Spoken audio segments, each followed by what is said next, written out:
Hello hi welcome नमस्ते, मेरा नाम ऋतिक और आज हम फिर से बात करने वाले हैं एक और इंटरेस्टिंग कंसेप्ट के ऊपर। तो ये वीडियो सेमेस्टर फर्स्ट के उन बच्चों के लिए मोस्ट इंपोर्टेंट होने वाली है जिनके पास सब्जेक्ट है इंट्रोडक्टरी स्टैटिस्टिक्स फॉर इकोनॉमिक्स। चलिए शुरू करते हैं आज की वीडियो को और आज से हम शुरुआत करेंगे लेसन नंबर 5 की।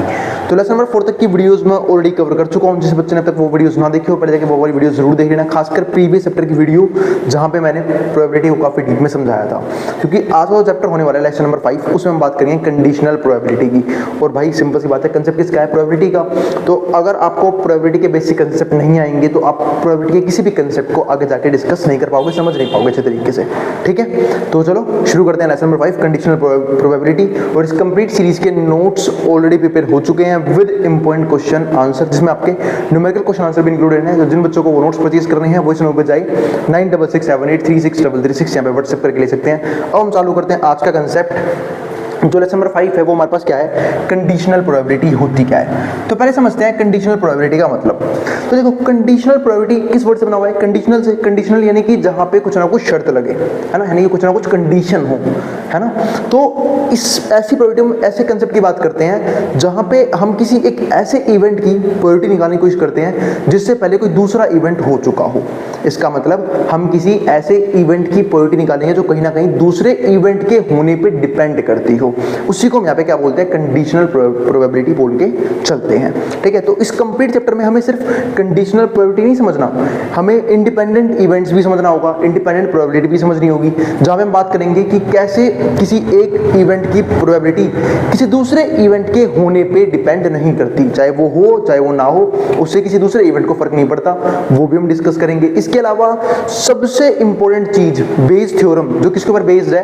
कंडीशनल प्रोबेबिलिटी के ऊपर बेस्ड है, हम ये भी डिस्कस करेंगे। क्योंकि आप लोगों को याद होगा जिनके पास क्लास 12th में मैथ्स थी, जहां पे आप लोगों ने प्रोबेबिलिटी चैप्टर पढ़ा होगा, वहां पे बेस थ्योरम सबसे इंपॉर्टेंट टॉपिक था, है ना। तो सबसे पहले समझते हैं इस कंप्लीट चैप्टर के लर्निंग ऑब्जेक्टिव कौन कौन सी चीजें हमें पढ़नी है। वैसे तो बता चुका हूं मैं, हमें 3 तरह की प्रोबेबिलिटी यहाँ पे मोस्टली डिस्कस करनी होगी, फिर भी एक बार पढ़ लेते हैं कि क्या चीजें में डिस्कस करनी है। तो पहला पॉइंट हमारे पास क्या है? कंसेप्ट ऑफ कंडीशनल प्रोबेबिलिटी, कि भैया कंडीशनल प्रोबेबिलिटी होती क्या है and its significance in real life, और उसकी रियल लाइफ में इंपॉर्टेंस क्या है वो हम डिस्कस करेंगे। दूसरा point, significance of initial assignment of probability that may be followed by partial information relevant to the outcome. इसने बोला कि जब हम प्रोबेबिलिटी को अलग वैल्यूज असाइन करते हैं, वो भी किसी भी पार्शियल इंफॉर्मेशन के बेस पे, वो किस तरीके से करते हैं वो हम डिस्कस करेंगे।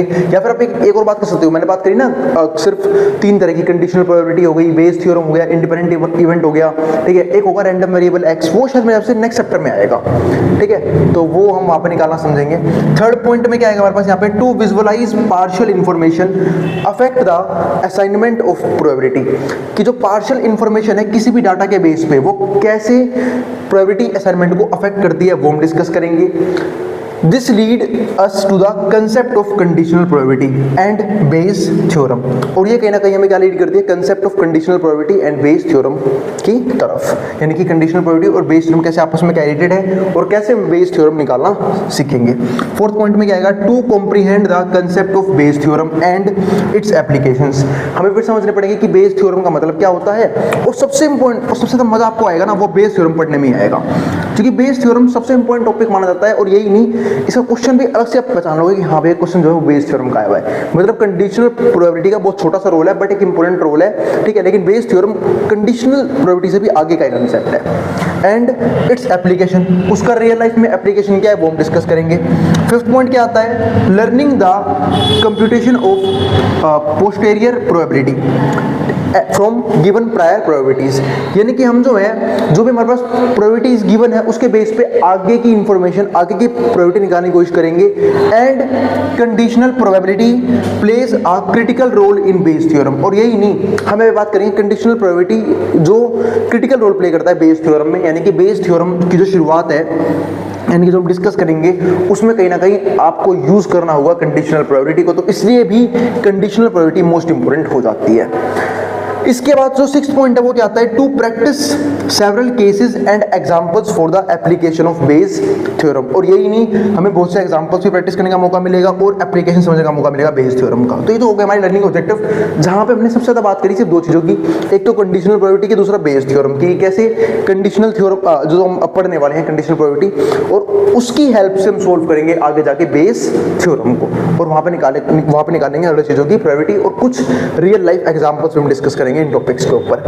अब समझते हैं कंडीशनल प्रोबेबिलिटी का सिंपल सा मतलब। बस तो बता चुका हूं कि कंडीशनल प्रोबेबिलिटी का सिंपल सा मतलब क्या होता है कि अगर कोई एक इवेंट किसी दूसरे इवेंट के होने पे डिपेंड होता है तो हम उसकी प्रोबेबिलिटी कैसे कैलकुलेट करते हैं वो हम सीखते हैं कंडीशनल प्रोबेबिलिटी के अंदर। तो यही देखो इसकी डेफिनेशन में क्या है, it is defined as likelihood of an event और एन आउटकम, मतलब किसी इवेंट का होना या किसी आउटकम का आना occurring based on occurrence of a previous event और आउटकम। जब एक प्रीवियस इवेंट हो चुका है या आउटकम आ चुका है तो उसके ऊपर कैसे वो डिपेंडेंट होता है वो हम समझते हैं किसके अंदर, कंडीशनल प्रोबेबिलिटी के अंदर। मतलब फॉर एग्जांपल मैंने इसमें एक एग्जांपल दिया भी था जब मैं प्रोबेबिलिटी का बेसिक कंसेप्ट समझा रहा था कि सपोज करो मेरे ऑफलाइन बैच में कोई दो बच्चे आते हैं, ठीक है, और दोनों जो है वो एक ही व्हीकल से आते हैं, एक ही बाइक से आते हैं, ठीक है, और दोनों को भाई मतलब पैदल आने की हैबिट नहीं है, तो इस बात की सबसे ज़्यादा प्रोबेबिलिटी होगी कि अगर एक बच्चा आया तो दूसरा भी क्या होगा, आएगा ही आएगा, है ना। और मान लो अगर जिसकी व्हीकल खराब है वो नहीं आया तो दूसरा भी ना आए, तो इसी को यहाँ पे क्या बोलते हैं, कंडीशनल प्रोबेबिलिटी बोल के चलते हैं, ठीक है। तो ये चीज़ यहाँ पे हुई, तो इसको हम लिखते कैसे, इसको लिखते हैं ऐसे पी ए बाई बी।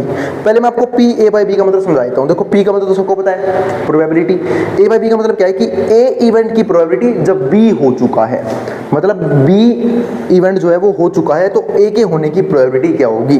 तो P A by B is conditional probability of occurrence of A, देखो लिखा हुआ है ना अकरेंस ऑफ ए, कि ए के होने के चांसेस क्या होंगे when B has already occurred, अगर बी ऑलरेडी हो चुका है। तो अगर आपके सामने पी बी बाई ए लिख दिया तो वो क्या हो जाएगा, इस conditional probability of occurrence of B.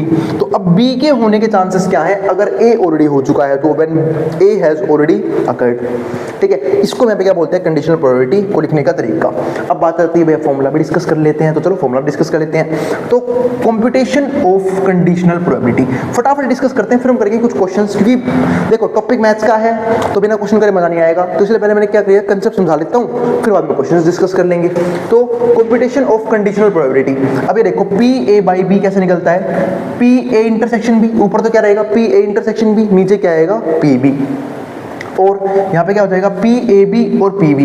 P A B का सिंपल तो मतलब भी यही होता है पी ए इंटरसेक्शन बी, क्योंकि मैंने बताया था ना कि जब भी मल्टीप्लाई में हो तो उसका मतलब क्या होता है, यहाँ पे इंटरसेक्शन लगाते हैं यहाँ पे, तो ए इंटरसेक्शन बी और नीचे क्या आएगा पी बी। और एक चीज़ ध्यान रखना, पी बी कभी भी जीरो यहाँ पे नहीं हो सकता, और वो आपके अंदर भी है ना दिमाग, तो है भाई ये क्या है, रेशियो ही तो है, ये रेशियो है, ठीक है। रेशियो किस चीज़ का, रेशियो है हमारे पास यहाँ पे ये ऊपर तो पी ए इंटरसेक्शन बी का और पी बी का, इसी को हम क्या बोलते हैं, कंडीशनल प्रोबेबिलिटी बोलते हैं। इसको मैं ऐसे ही बोल सकता हूँ कि पी ए बाई बी का मतलब क्या था कि ए इवेंट की प्रोबेबिलिटी जब बी हो चुका है तो ऊपर तो लिखोगे दोनों के बीच का इंटरसेक्शन, नीचे वो इवेंट लिखोगे जो हो चुका है, नीचे वो इवेंट लिखोगे जो हो चुका है। अगर सपोज करो यहीं पे ये लिखा होता कि साइड में लिख देता हूँ मैं, यहीं पे ये लिखा होता P B by A, P B by A निकालो, तो ऊपर तो वही आएगा पी बी इंटरसेक्शन ए। वैसे एक बार बताता हूँ, पी ए इंटरसेक्शन बी और पी बी इंटरसेक्शन ए, बात एक ही होती है, क्योंकि आपको पहले ए और बी में कॉमन ढूंढना था, अब बी और ए में कॉमन ढूंढना है, क्योंकि इंटरसेक्शन का मतलब क्या होता है, कॉमन। बता चुका हूँ जब मैं सेट्स पढ़ा रहा था, है ना, पिछले चैप्टर में। इसलिए कह रहा हूँ कि पिछला चैप्टर काफी इंपॉर्टेंट है, बाकी देखो चाहे मत देखो, पिछला चैप्टर बिल्कुल स्किप मत करना, वरना आपको ये बिल्कुल ऊपर से जाएगा, ठीक है। क्योंकि आप मैं आपको सेट के बारे में सबको समझा चुका हूँ, सेट के ऑपरेशन समझा चुका हूँ, तो उसमें मैंने इंटरसेक्शन भी समझाया था कि ए और बी में कॉमन कौन से होंगे, तो वो हमारे पास क्या आएगा, ऊपर आएगा, और नीचे जो इवेंट हो चुका है वो आएगा हमेशा, तो पी ए नीचे आएगा इस केस में। अब आगे डिस्कस करते हैं। और हाँ, यहाँ पे मैंने एक चीज इंपॉर्टेंट क्या बताई वो ध्यान रखना कि जो पी बी है वो यहाँ पे जीरो नहीं होगा, सेम ऐसे ही इस केस में पी ए जीरो नहीं होगा। वैसे आपकी बुक में लिखा हुआ है कि वो ग्रेटर देन जीरो होगा, तो बात एक ही है, मतलब ये, क्योंकि देखो P A greater than zero का मतलब यहाँ पे क्या है, क्योंकि जब जीरो नहीं होता जीरो से बड़ा ही होगा, क्योंकि प्रोबेबिलिटी तो नेगेटिव में होती नहीं है, तो ना तो ये नेगेटिव में आएगा ना ये नेगेटिव में आएगा। तो चाहे आप ऐसे लिख लो, चाहे आप इसे ये लिख लो कि P A greater than zero है, मतलब ऑलमोस्ट क्या है, सेम ही है प्रोबेबिलिटी के कंसेप्ट के हिसाब से।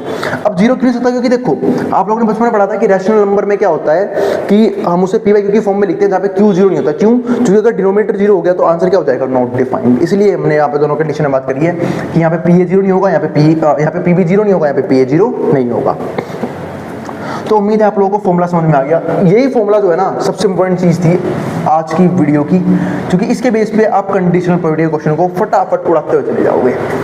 ठीक है, अब यहाँ पे देखो कुछ बातें और लिखी हुई हैं। Where P A B is joint probability, तो पी ए बी क्या है, जॉइंट प्रोबेबिलिटी है of event A and B, दोनों इवेंट की, इवेंट ए की भी और इवेंट बी की भी, अकरिंग टुगेदर, जो एक साथ होगी। Also read as the probability of event A and B, और इसको वैसे ही बोल सकते हैं कि प्रोबेबिलिटी है इवेंट ए एंड बी की, ए और बी दोनों की, या फिर पी ए इंटरसेक्शन बी की, और probability of event A intersection B की। बात एक ही है ना, ए इंटरसेक्शन बी मैंने वहाँ पे तो लिख दिया, ये रहा। इस सिंबल का मतलब क्या होता है, इंटरसेक्शन बी।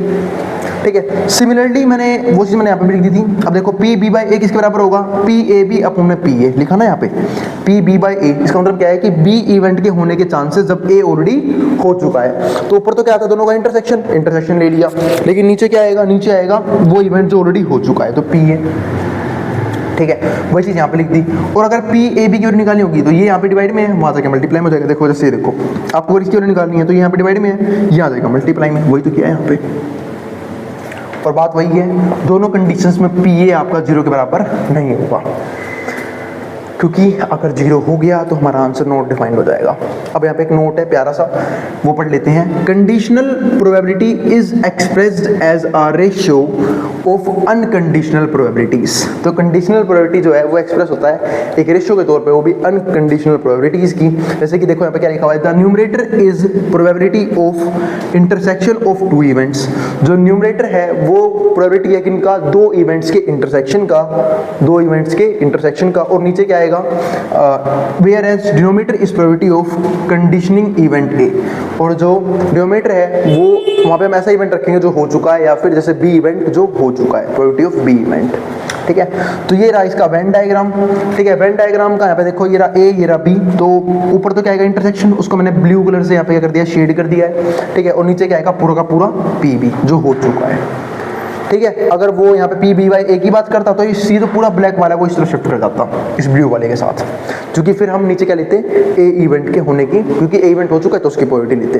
पर ऐसा करते क्यों, थोड़ा सा वो भी डिस्कस कर लेते हैं। तो हम किसकी बात कर रहे हैं, हम बात कर रहे हैं बी इवेंट के प्रोबेबिलिटी की, और जब ए हो चुका है। ठीक है, तो हमने यहाँ पे क्या कर लिया, बी की प्रोबेबिलिटी को चूज कर लिया कि भाई बी के होने के चांसेस क्या क्या हैं ए के साथ। अगर ए हुआ है तो बी के होने के चांसेस क्या हैं, तो इंटरसेक्शन ले लिया, क्योंकि यही वो पार्ट है जहाँ पे ए और बी दोनों मिलते हैं। अब नीचे हमने सिर्फ पी ए क्यों लिया, क्योंकि अच्छा इसकी बात कर लेते हैं ना, नीचे हमने सिर्फ बी क्यों लिया, क्योंकि बी ऑलरेडी हो चुका है, क्योंकि मैंने वेन डायग्राम बनाया इसके हिसाब से।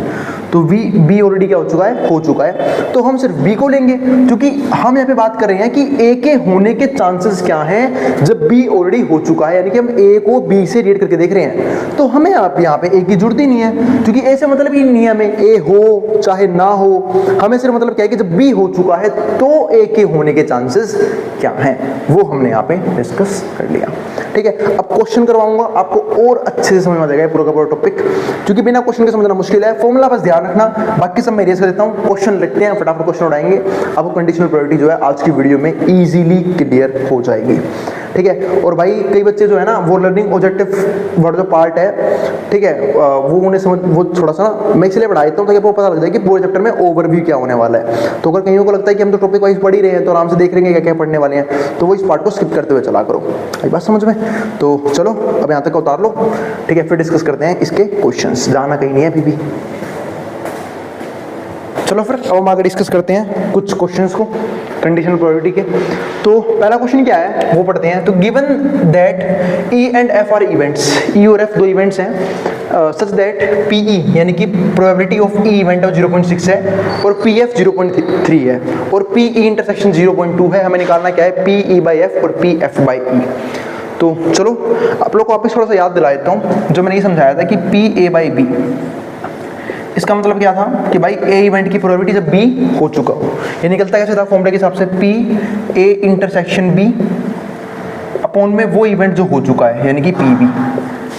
ठीक है। और अगर मुझे इसका उल्टा निकालना हो, मुझे ये निकालना हो पी बी बाई ए, इसका मतलब क्या है कि ए बी इवेंट की प्रोबेबिलिटी वो हमें निकालनी है जब ए हो चुका है। तो ऊपर क्या आएगा intersection P B intersection A और नीचे क्या आएगा पी ए, ये हो गया है ना। अब यहाँ से सोल्व करना शुरू करते हैं। पहला क्वेश्चन देखो। अब पहले क्वेश्चन में क्या है, given that E and F are events वो दे रखे हैं, पी ई हमारे पास 0.6 है, पी एफ 0.3 है, पी इंटरसेक्शन एफ भी दे रखा है। हमें निकालना क्या है, पहला पार्ट देखो, पहले क्वेश्चन का पहला पार्ट हमें निकालना है पी ई बाई एफ। अब ई बाई एफ का मतलब आपको पता होना चाहिए, इसका मतलब क्या है कि ई इवेंट की प्रोबेबिलिटी हमें निकालनी है कि ई के होने की प्रोबेबिलिटी क्या होगी जब एफ हो चुका है। एफ हमारे पास गिवन इवेंट है जो हो चुका है, तो ऊपर क्या आएगा वही पी ई इंटरसेक्शन एफ और नीचे क्या आएगा पी एफ जो हो चुका है। अब पी इंटरसेक्शन एफ है क्या हमारे पास, बिल्कुल है, 0.2 है हमारे पास ई इंटरसेक्शन एफ 0.2 अपॉन में पी एफ है क्या हमारे पास, बिल्कुल है 0.3 है, तो 0.3 को हम यहाँ पे पुट कर देंगे पी एफ में, है ना। अब इससे हमारे पास ये कट गया, क्योंकि पॉइंट के बाद अगर नंबर ऑफ डिजिट सेम है, जैसे यहाँ पे भी एक ही डिजिट है, यहाँ पे भी एक ही डिजिट है, तो पॉइंट से पॉइंट कट जाता है, 2/3 हमारा आंसर हो गया। ये तो हो गया फर्स्ट पार्ट सोल्व। अब बात करते हैं थोड़ी सी सेकंड पार्ट की, यानी कि पी एफ अपॉन ई की। अब एफ अपॉन ई अगर मुझे निकालना है, यानी कि सेकंड पार्ट निकालना है ये वाला, तो ऊपर क्या आएगा वही से पी एफ इंटरसेक्शन ई और नीचे क्या आएगा पी ई जो हो चुका है। अब पी एफ इंटरसेक्शन ई, अब देखो ई इंटरसेक्शन एफ हो चाहे एफ इंटरसेक्शन ई हो, दोनों की वैल्यू सेम ही होती है, तो ये दोनों सेम ही होते हैं, तो ये 0.2 ही रहेगा हमारे पास, ऊपर तो 0.2 लेकिन नीचे आएगा पी ई, यानी कि ई इवेंट की प्रोबेबिलिटी जो थी 0.6, तो नीचे आएगा 0.6। अब पॉइंट के बाद फिर से नंबर ऑफ डिजिट सेम है, तो पॉइंट से पॉइंट क्या हो जाएगा, कैंसिल हो जाएगा, तो पॉइंट से पॉइंट हमारे पास कट गया, 2/6 रह गया है, जिसको हम क्या बोलते हैं 1/3। अगर पॉइंट में करना है तो 0.66 0.67 बोल सकते हो, वैसे अप्रोक्सीमेटली 1/3 को 0.33 बोल सकते हो, है ना। तो ये हो गया क्वेश्चन नंबर 1 खत्म। अब क्वेश्चन नंबर 2 की बारी है। क्वेश्चन नंबर 2 भी देख लेते हैं, ऐसा कौन सा 30 मार्क का क्वेश्चन है। कंप्यूट ए बाई बी निकालना है। अगर पी बी हमारे पास 0.5 है और पी ए इंटरसेक्शन बी 0.32 है, तो और इजी क्वेश्चन है। देखो पी ए बाई बी निकालना है, तो फिर से वही बात, ए बाई बी का मतलब क्या होता है कि ए इवेंट की प्रोबेबिलिटी जब बी हो चुका है, तो ऊपर क्या आएगा पी ए इंटरसेक्शन बी, यानी कि दोनों का इंटरसेक्शन, नीचे क्या आएगा वो इवेंट जो हो चुका है, यानी कि पी बी। तो अब इंटरसेक्शन देख लेते हैं, ए इंटरसेक्शन बी किसके बराबर आएगा, पी ए इंटरसेक्शन बी 0.32 है, तो यहाँ पे कितना आएगा 0.32, नीचे कितना आएगा पी बी। अब बी कितना है, बी हमारे पास 0.5। अब यहाँ पे थोड़ी सी बात आपको समझनी पड़ेगी सोल्व करते वक्त, जिनको खासकर बेसिक मैथ्स में काफ़ी दिक्कत आती है कि भैया पॉइंट आ गया, हमें तो डर लगता है पॉइंट कैसे डिवाइड होंगे प्लस। सुनो बहुत ईजी है, मैंने क्या बोला था बेबी कि पॉइंट के बाद अगर नंबर ऑफ डिजिट्स सेम हो तो पॉइंट से पॉइंट कैंसिल हो जाता है, पर दिक्कत है यहाँ पे 2 डिजिट है, 1 डिजिट है, तो एक काम करो ना 0 लगा लो, क्योंकि पॉइंट के बाद आप लास्ट में 0 लगा भी सकते हो और 0 हटा भी सकते हो। ध्यान रखना 0 यहाँ नहीं आएगा, लास्ट में बोला मैंने, बिल्कुल लास्ट में 0 लगा भी सकते हो, हटा भी सकते हो। तो ये हो गया, मतलब 0.5 और 0.50 बात एक ही होती है। अब पॉइंट से पॉइंट कट गया, क्योंकि नंबर ऑफ डिजिट्स क्या है सेम है, तो यहाँ पे क्या आएगा हमारे पास, यहाँ पे 32/50। और भाई जिनको पॉइंट्स वगैरह में कोई दिक्कत नहीं आती है, जिनकी मैथ्स काफी अच्छी हो तो सिंपल तरीके से भी कर लेंगे, ठीक है। इसे काट लो बस, अब 2 से कट रहा है, 2 के पहाड़े में 32 आएगा 16 पे, 50 आएगा 25 में, है ना। हो गया सोल्व, हमारे पास आंसर प्रोबेबिलिटी का। सेकंड क्वेश्चन में ढेर हो गया। सवाल नंबर 3 देखते हैं।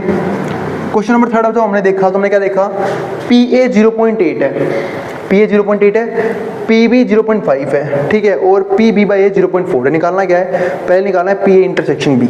अब एक चीज समझते हैं थर्ड क्वेश्चन में, अब की बार उसने हमें ये नहीं बोला निकालने के लिए, उसने हमें दे रखा है पी बी बाई ए। अब अगर उसने हमें पी बी बाई ए दे रखा है, यानी कि पी बी बाई ए हमारे पास है 0.4। अब पी बी बाई ए कब आया होगा, जब पी बी बाई ए का फॉर्मूला लगाया होगा। अब इसका फॉर्मूला क्या होता है, इसका फॉर्मूला होगा पी बी इंटरसेक्शन ए, नीचे क्या आएगा पी ए। इसमें कोई दिक्कत नहीं आई किसी को, है ना। इसका मतलब होता है कि बी इवेंट की प्रोबेबिलिटी जब ए हो चुका है, तो ऊपर दोनों का इंटरसेक्शन, नीचे वो जो हो चुका है, कितना है ये 0.4 है। पी बी इंटरसेक्शन ए देख लेते हैं कितना दे रखा है हमें, बी इंटरसेक्शन ए कहाँ गया, दे रखा है क्या, बिल्कुल नहीं दे रखा, निकालना है हमें। ये तो क्या पी ए दे रखा है, ये दे रखा है, चलो एक काम दीजिएगा 0.8 दे रखा है, तो पी बी इंटरसेक्शन ए रहेगा यूं का यूं, यहाँ पे आ गया 0.8 इक्वल्स टू 0.4, इसको वहाँ पे भेज दो मल्टीप्लाई में, यहाँ पे डिवाइड में है ना, आ जाएगा मल्टीप्लाई में, तो पी यहाँ लिख लेते हैं पी, या फिर सोल्व कर लेते हैं ना, यहाँ अगला क्वेश्चन कर लेंगे। पी बी इंटरसेक्शन ए की जो वैल्यू आएगी वो कितनी आएगी, 0.4 मल्टीप्लाई में 0.8, और उम्मीद है आपको मल्टीप्लाई करना आता है, नहीं आता तो मैं याद दिला देता हूँ, पहले पॉइंट को भूल जाओ, 8 4 जा 32। अब देखो पॉइंट के बाद कितनी डिजिट है, पॉइंट के बाद एक डिजिट यहाँ पे, एक डिजिट यहाँ पे है, तो पीछे से 2 डिजिट छोड़ो, पॉइंट लगा दो, 1 2 पॉइंट लगा दिया, 0.32 ये आंसर है। तो ये आ गया हमारा पी बी इंटरसेक्शन ए, इसका आंसर आ गया। अब समझते हैं नेक्स्ट क्वेश्चन, नेक्स्ट पार्ट क्या है इसका, पी ए बाई बी निकालना है। अब तो ये ईजी है, पी ए बाई बी निकालना है, तो पी ए बाई बी जो है उसका फॉर्मूला क्या होगा, ए बाई बी का मतलब क्या होता है, ए इवेंट की प्रोबेबिलिटी, जब बी ऑलरेडी हो चुका है तो इसका मतलब है ऊपर क्या आएगा पी ए इंटरसेक्शन बी, नीचे क्या आएगा हमारे पास पी बी। तो अब दोनों का इंटरसेक्शन मैं निकाल ही चुका हूँ। अब ये मत बोला भैया तो बी इंटरसेक्शन है, अभी भी समझा के आया हूँ कि ए इंटरसेक्शन बी हो चाहे बी इंटरसेक्शन ए हो, बात एक ही होती है, 0.32 है ना। और पी बी कितना होता है, पी बी दे रखा है क्या, बिल्कुल दे रखा होगा, ये दे रखा है 0.5 है ना, तो 0.5। तो फिर से भाई पॉइंट के बाद नंबर ऑफ डिजिट सेम नहीं है तो हम सेम कर लेंगे, है ना, अभी भी समझाया था, 0 लगा दिया, पॉइंट से पॉइंट कट गया, 32/50 काटूंगा 16/25 आंसर, क्या दिक्कत है, सवाल सॉल्व। ठीक है, अब करते हैं थर्ड पार्ट। थर्ड पार्ट में क्या बोल रहा है इस निकम्मे ने, पी ए बी निकलवा रहा है हमसे।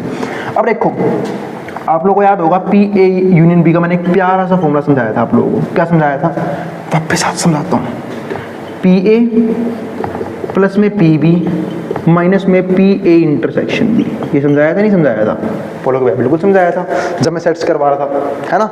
और अगर ये निकालना हो तो ये यहाँ के प्लस का हो जाएगा, ये वहाँ के माइनस का हो जाएगा। अब यहाँ पे वैल्यू पुट कर दो बस, आपको आपका ए बी आ जाएगा। पी ए दे रखा है क्या हमें, ए ए ए ए ए ए दे रखा है क्या, पी ए बिल्कुल दे रखा होगा ना, क्वेश्चन में दे रखा हुआ है ना, कहाँ गया वो 0.8, ये 0.8 है, प्लस में पी बी दे रखा है क्या, बिल्कुल 0.5 है।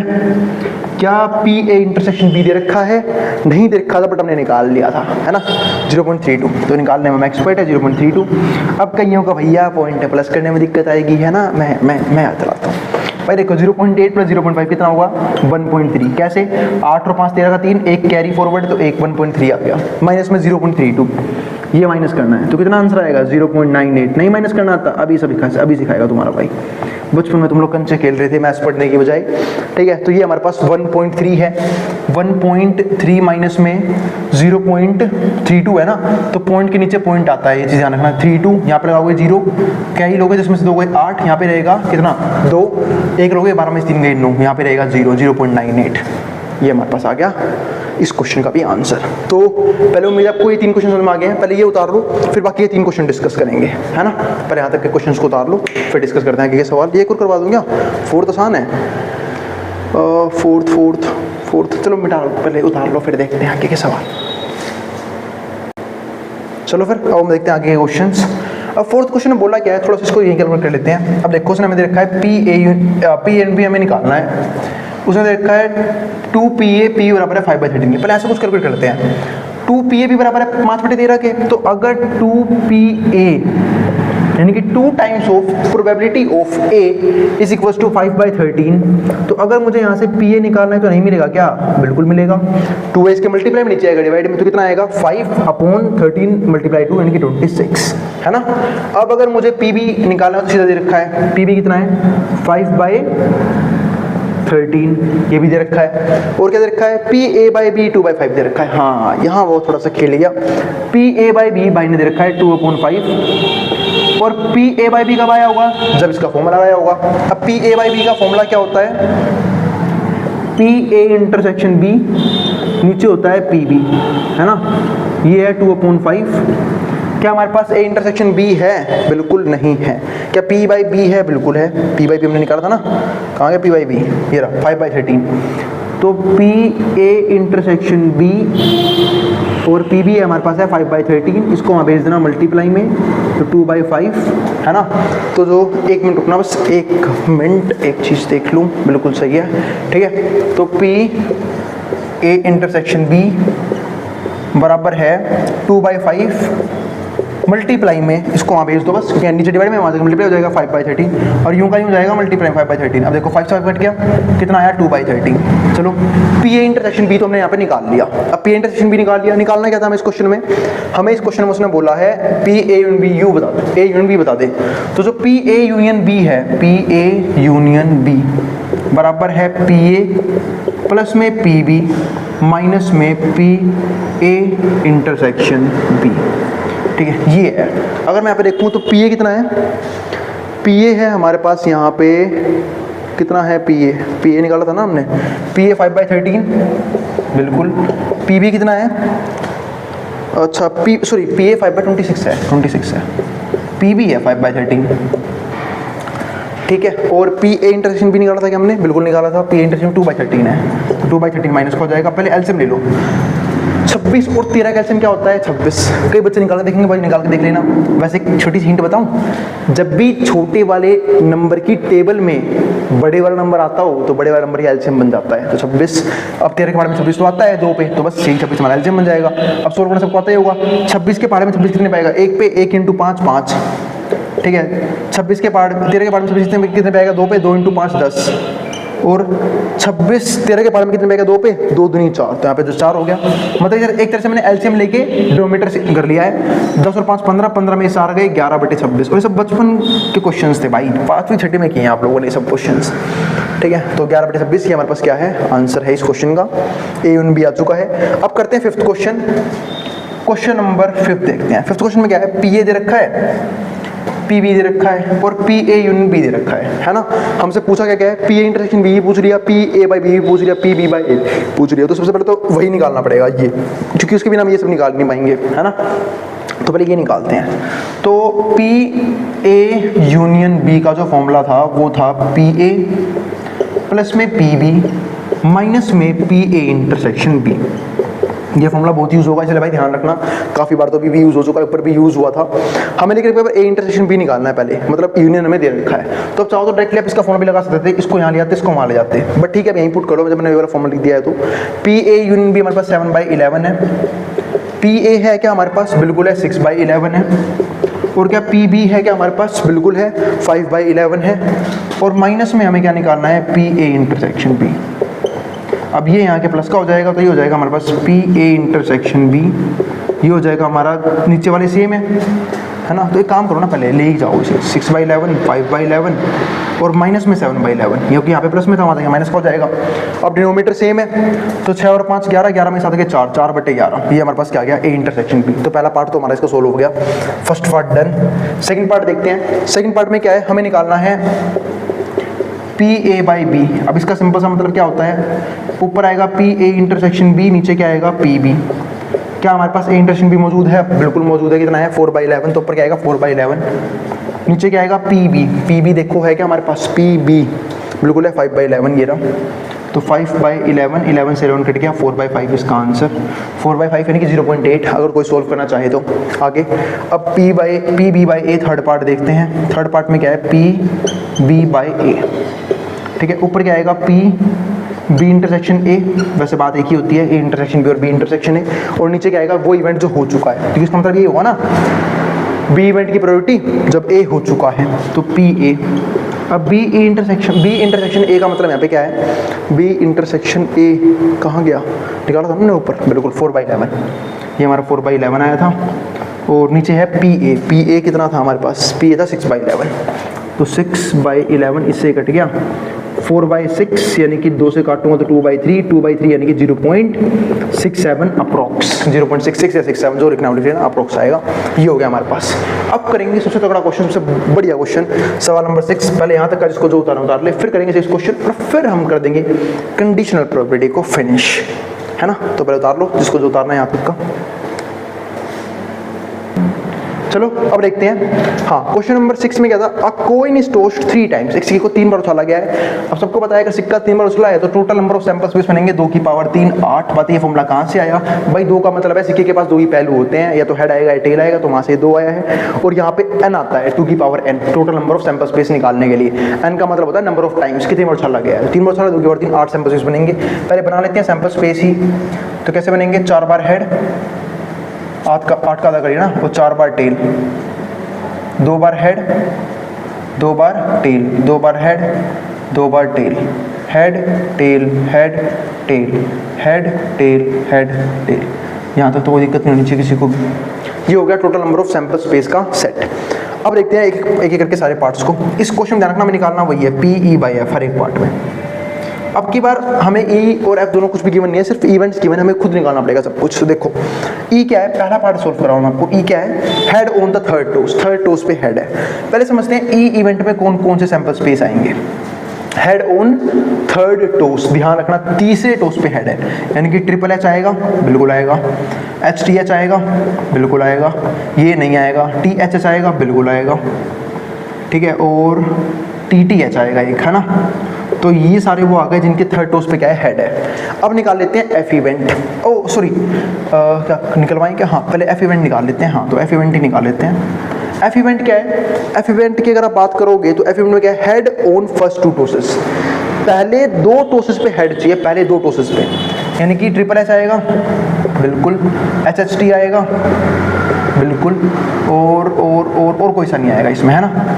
सिर्फ यही दोनों ऐसे हैं जहाँ पे फर्स्ट टू टोसेस पे हेड है। अब हमें निकालना क्या है, फिर से भाई हमें निकालना है P E by F, P E by F, जिसका फॉर्मूला क्या होता है, ऊपर आएगा पी ई इंटरसेक्शन एफ, नीचे क्या आएगा पी एफ। तो पहले देखो इन दोनों में कॉमन क्या है, क्योंकि देखो ई इंटरसेक्शन एफ का मतलब क्या होता है कि दोनों में कॉमन कौन कौन से नंबर हैं, तो कॉमन कितने हैं, एक ट्रिपल एच तो कॉमन है मेरे हिसाब से, ट्रिपल एच ही कॉमन है, यानी कि 1/8, ऊपर तो क्या आ गया, सिर्फ एक ही कॉमन आया तो 1/8, नीचे पी एफ, एफ में कितने हैं वो देखना, एफ में है 2, सिर्फ 2 ही तो है, और टोटल में है 8, तो टोटल में जो सैंपल स्पेस के पार्ट है वही पूरे पूरे लिखे जाएंगे, तो 2/8, 8 से 8 कट गया, 1/2 हमारा आंसर, पहला पार्ट सोल्व। अब करते हैं सेकंड पार्ट, इसका मतलब भी यही था, इसका मतलब क्या था कि ई इवेंट की प्रोबेबिलिटी बताओ, ठीक है, जब एफ हो चुका हो, मतलब ये आ चुका है तो इसके होने की प्रोबेबिलिटी क्या है, ठीक है, तो दोनों में कॉमन क्या है, सिर्फ एक ही कॉमन है, ठीक है। अब थोड़ा सा ना इसको मैं और डीप में समझा सकता हूँ इस चीज को, जैसे ई में क्या था, हेड ऑन थर्ड टोस, कि तीसरे टोस पे हेड आया, तो सारे के वो केसेस थे। एफ में क्या आया, पहले दो टोसेस पे क्या है, हेड आया, उसने मतलब पूछा क्या था हमसे कि यूं बता कि पहले सॉरी थर्ड टोस पे हेड आएगा, इस बात की प्रोबेबिलिटी क्या है अगर पहले दो टोसेस पे भी हेड है, पहले दो टोसेस पे क्या है, हेड है, तो ऐसा तो एक ही सैंपल स्पेस है जिसके पहले दो टोसेस पे भी हेड है, और हमें कंडीशन के अकॉर्डिंग थर्ड टोस पे भी हेड चाहिए, ठीक है, ऐसा तो एक ही है कि पहले दो टोसेस पे भी हेड और लास्ट में भी हेड चाहिए, तो 1/8 और नीचे कितने में से आया, 2/8, यहाँ पे यानी कि दो ही केस बन रहे थे, यहाँ पे 2/8 तो 1/2 हमारा आंसर खत्म, ठीक है। यानी कि दो चीजें हुई थी, उसमें से हमें इसकी प्रोबेबिलिटी निकालनी थी कि थर्ड टोस पे हेड आएगा। तो सेकंड पार्ट देखते हैं, सेकंड पार्ट में क्या है, ई इवेंट क्या है, एटलीस्ट 2 हेड्स। अब पहले ई इवेंट बनाओ आप लोग, अब ई इवेंट कैसे बनाओगे, एटलीस्ट 2 हेड बोला उसने, यानी कि कम से कम 2 हेड तो होने चाहिए, तो कम से कम 2 हेड भी आएंगे और 2 से फालतू हेड यानी कि 3 हेड वाले केस भी आएंगे। तो इवेंट देखो कौन कौन से हैं, कम से कम 2 हेड, कम से कम 2 हेड, तो एच एच टी, ठीक है, पहले 2 हेड वाले लिख लो, एच टी एच, कम से कम 2 हेड चाहिए, टी एच एच, ठीक है, और यहाँ पे 2 हेड नहीं है, और 2 से फालतू वाले भी चलेंगे, यानी कि 3 हेड वाला केस भी आएगा। तो ये तो हो गया ई इवेंट। अब एफ इवेंट बना लो। एफ इवेंट उसने क्या बोला है यहाँ पे बनाने के लिए, एट मोस्ट 2 हेड, ज्यादा से ज्यादा 2 हेड होने चाहिए, यानी कि 2 हेड से फालतू नहीं आएंगे। तो अब एक चीज ध्यान समझना, ज्यादा से ज्यादा 2 हेड चाहिए तो 2 हेड वाले केस भी आएंगे, 2 से कम यानी कि 1 हेड वाला केस भी आएगा, और जब एक बार भी हेड नहीं आए वो केस भी आएगा। यानी कि पहले देखो 2 हेड, ज्यादा 2 हेड आने चाहिए, तो 2 हेड वाले कौन से केस है, H H T, H T H, और 2 हेड वाला केस है टी एच एच, ठीक है, और कोई सा नहीं है ना। हाँ, अब 2 से कम हेड वाले यानी कि एच टी टी, ठीक है, 2 से कम वाले में टी एच टी और टी टी एच, और एक केस हो रहेगा, वो कौन सा कि एक बार भी हेड नहीं आया, है ना। तो ज़्यादा 2 हेड चाहिए थे, तो कौन सा केस आएगा, एक टी टी टी, कि एक बार भी हेड नहीं आया।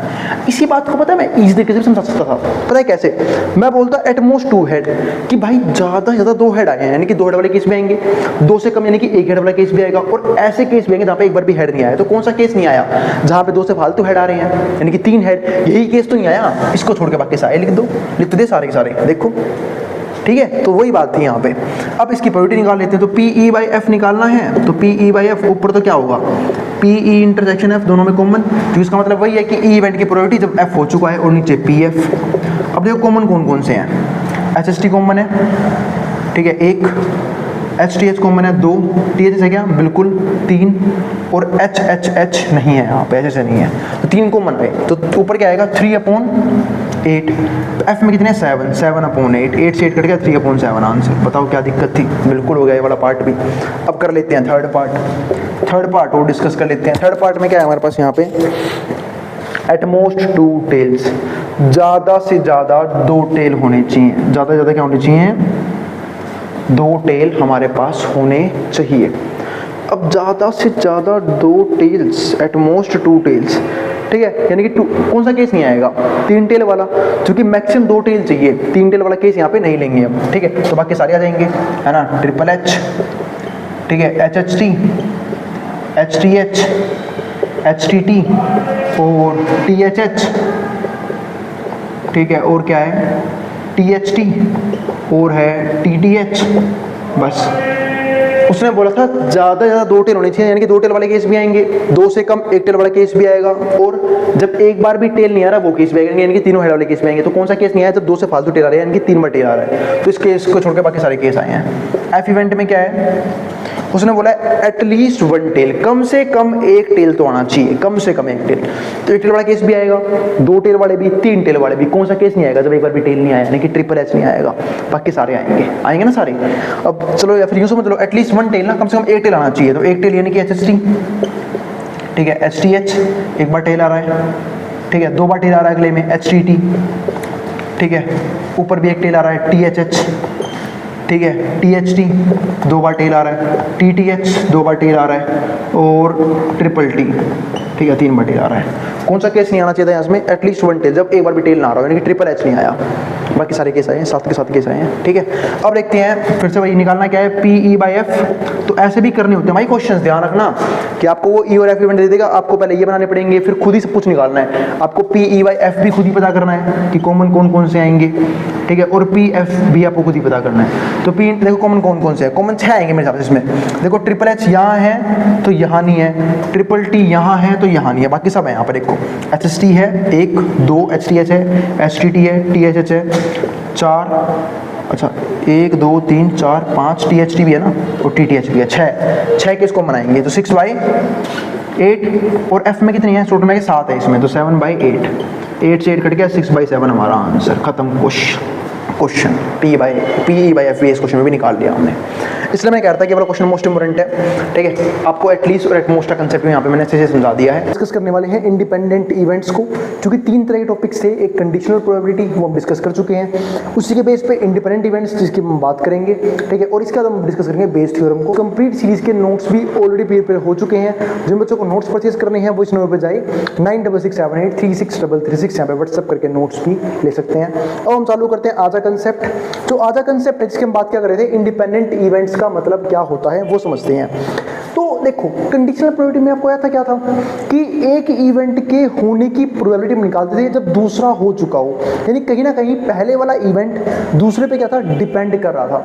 लेकिन इसका नाम क्या है, इंडिपेंडेंट इवेंट। यहाँ पे हम ये चेक करेंगे क्या ऐसे केसेस भी होते हैं जब किसी एक प्रोबेबिलिटी का होना ना होना जो है उसका प्रभाव दूसरे पे नहीं पड़ता, उसी को मैं पे क्या बोलते हैं, इंडिपेंडेंट इवेंट्स बोलते हैं।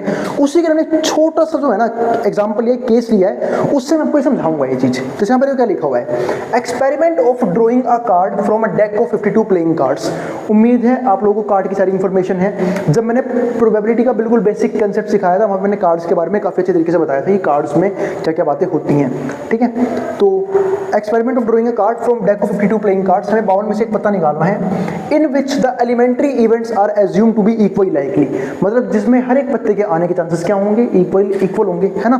तो if E and F denote the events, E और एफ हमारे 2 तरह के इवेंट्स हैं। The card drawn is a spade, तो ये हमारा इवेंट हो गया, और the card drawn is an ace, ये हमारा एफ इवेंट हो गया।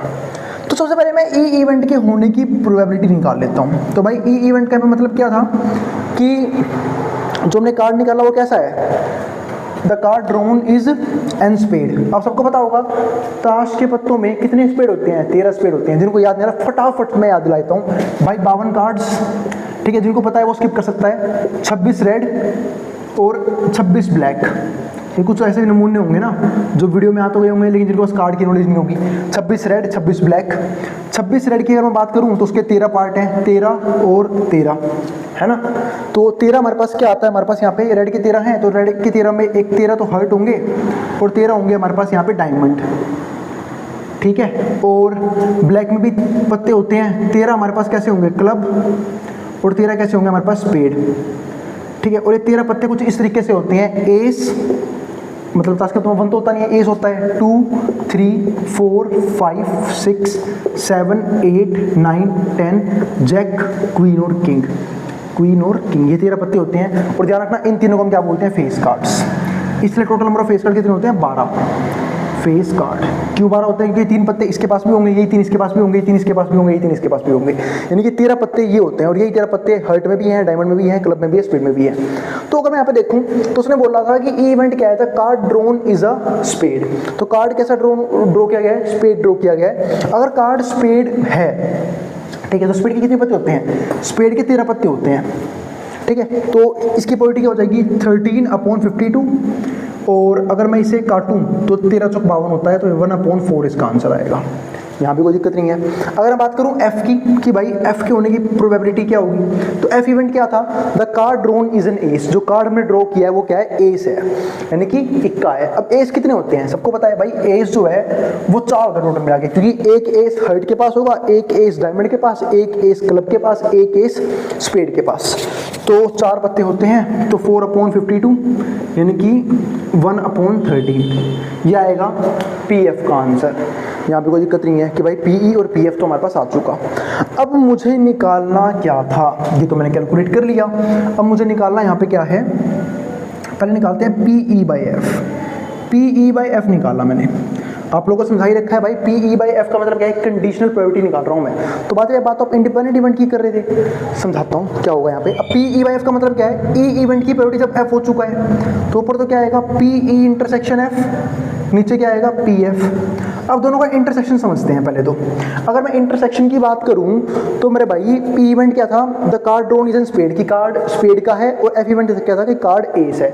अब यूँ सोचो इनमें कॉमन क्या होगा, यानी कि ऐसा पत्ता जो स्पेड का भी हो और एस का भी हो। तो मेरे भाई स्पेड के पास तो एक ही एस होगा ना, ठीक है, तो स्पेड के पास एक एस है, यानी कि 1/52। ये हो गया हमारा इंटरसेक्शन का आंसर। नीचे है पीएफ के पास कितनी है, 1/13, या फिर मैं लेता हूँ 4/52, सीधा ये ले लेते हैं जो काटने में इजी रहेगा, 4/52। अब 52 से 52 हमारा कट गया, क्या आंसर आया, 1/4।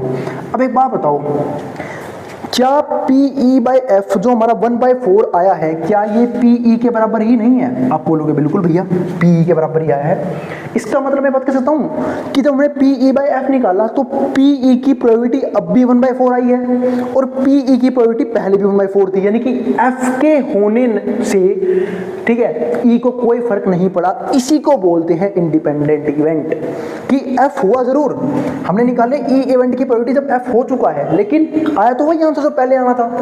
पहले भी PE का आंसर 1/4 आया, अब भी 1/4 आया। ये था कंसेप्ट इंडिपेंडेंट इवेंट का। अब मैं क्या समझाता हूँ यहीं पे, अगर मैं ये निकालूं PF/E, F/E का मतलब क्या होगा, ऊपर फिर से वही PF इंटरसेक्शन E, और आप लोगों को पता ही है कि भाई E इंटरसेक्शन F और F इंटरसेक्शन E सेम ही बात होती है।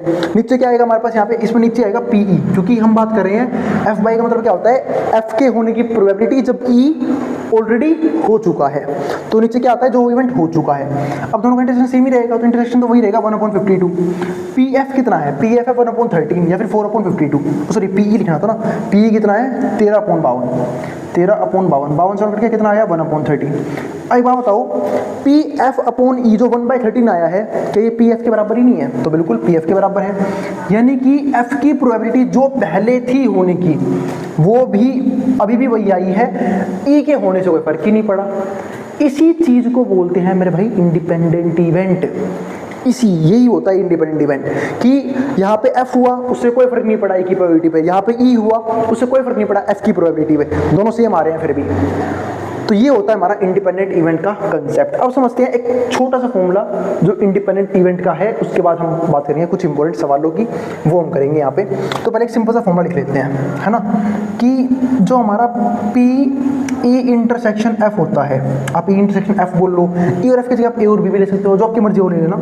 ये बराबर होता है PE मल्टीप्लाई में PF के, किसके, PE मल्टीप्लाई में PF के। तो ये होता है हमारा P इंटरसेक्शन F का आंसर, ठीक है। तो ये ध्यान रखना, ये होता है हमारा इंडिपेंडेंट इवेंट का फॉर्मूला।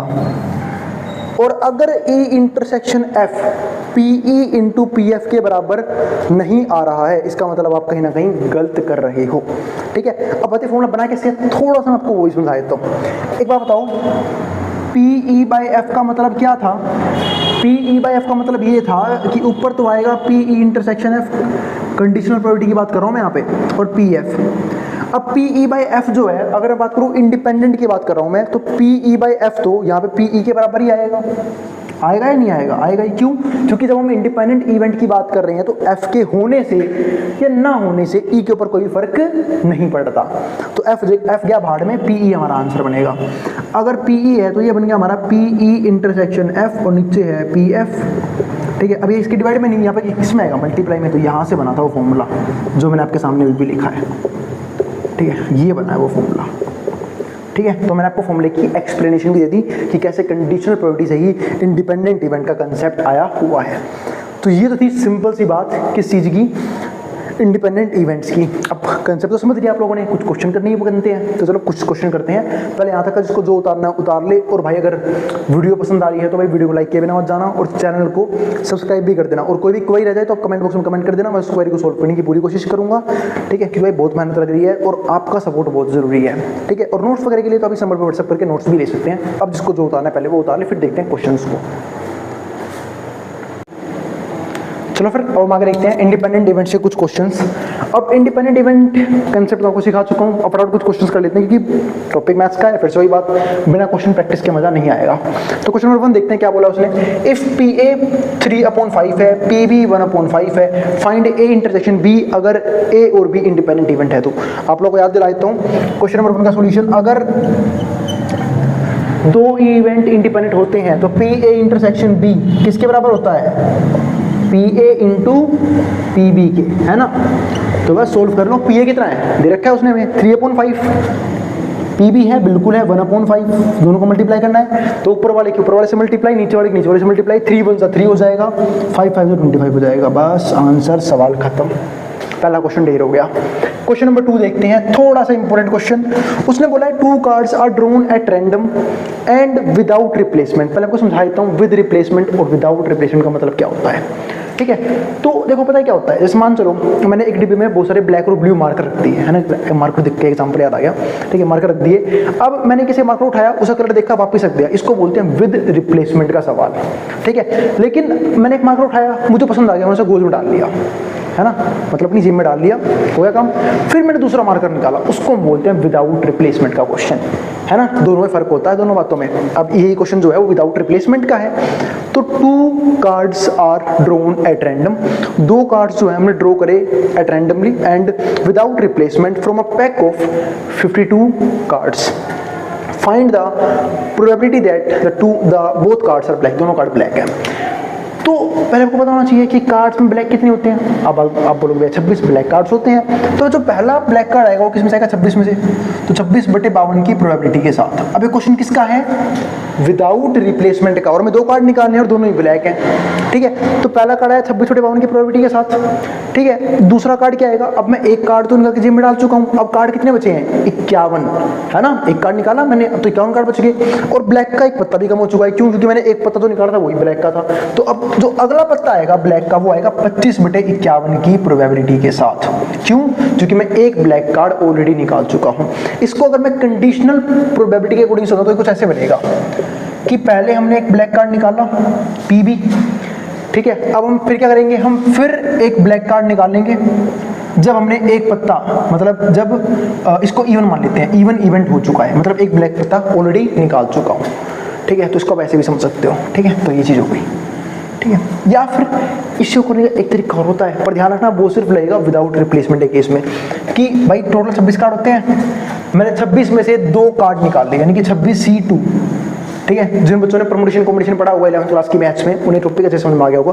बाकी तो ये मैं इसी तरीके से करवा चुका हूँ। ये तो सबके लिए है, चाहे परमुटेशन कॉम्बिनेशन किया हो चाहे ना किया हो, कि पहला पता आएगा 26/52 की प्रोबेबिलिटी के साथ। एक कार्ड निकाल चुका हूँ तो एक कार्ड कम हो चुका है।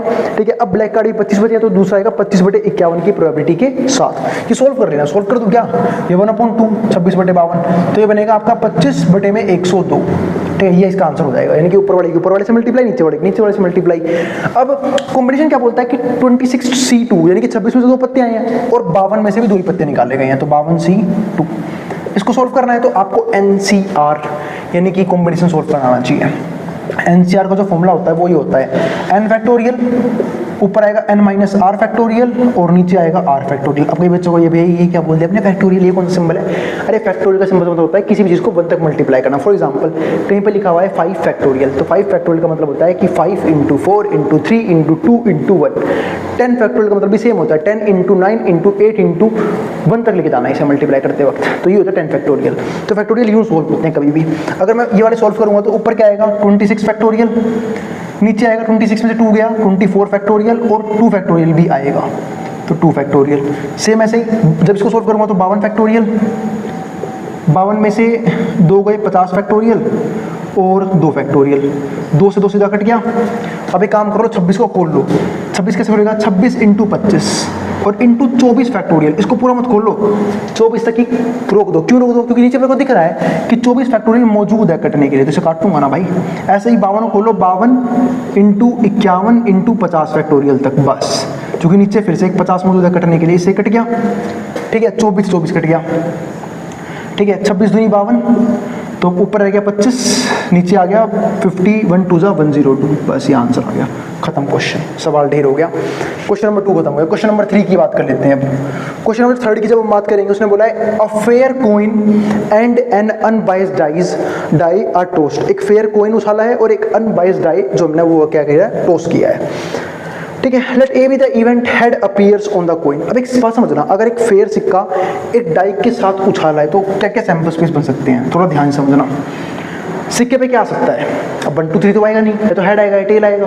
ठीक है, और डाइस पे 1 से लेकर 6 नंबर आएंगे। तो यानी कि मैं कहता हूँ कि तो सिक्का और डाइस में साथ में उछाल रहा हूँ, तो हो सकता है हेड के साथ 1 आ जाए, हो सकता है हेड के साथ 2 आ जाए, हो सकता है एच के साथ 3 आ जाए, हेड के साथ 4 आ जाए, 5 आ जाए और 6 आ जाए।